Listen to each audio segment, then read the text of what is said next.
Big cars. They're bloody everywhere. As of June, Australian sales of American-style trucks like the Ram 1500 and Chevrolet's Silverado have boomed, up 65% year on year. And as sales boom, so does the backlash.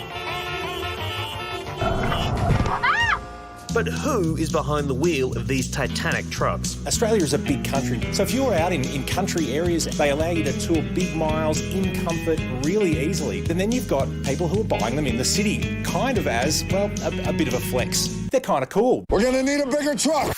With big cars come big consequences. And these motor monsters are so mega, they might fundamentally change Australian roads. Bigger car spaces and wider roads might be required after reports of these American-style trucks seemingly getting stuck trying to make it around roundabouts. So is it time government stepped in? Minister, aren't these things just too big? Look, as I've always said, it's not about the size of the truck, it's how you park it. Sorry, that got away. Don't print that. Overcompensation aside, these trucks might pose a real safety concern. Now, one of the downsides is that they're really boxy, which makes the visibility incredibly poor from the front. So it means that if there are things like kids playing or animals or people crossing the street, they're much harder to see them, which makes them a lot more dangerous for people outside the vehicle. While some are calling for them to be banned, others love them and reckon they're here to stay. To the owner of the Ram 1500, your headlights are on. Oh, is that the one parked on top of the Holden Barina? That's me.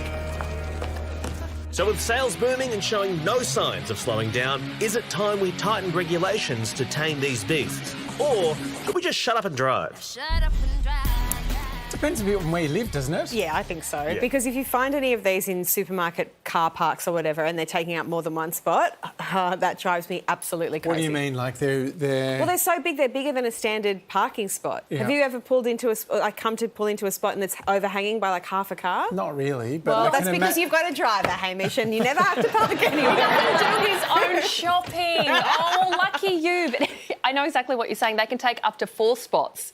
They can take up to 2 spots if you're parking, parallel parking on the street. They're ginormous. They're huge. And they're expensive. What are you doing? Are you keying them all? What are you doing, No, Susan? I'm not. That's not how I. That's What are you not how doing, I Susie? You handle letting down the situations. tyres? You smashing the windows? No, What? no. I've got really mixed feelings here because I think that they are they're fuel guzzlers. I don't know that they're good for the environment or for the roads, but I kind of want to drive one.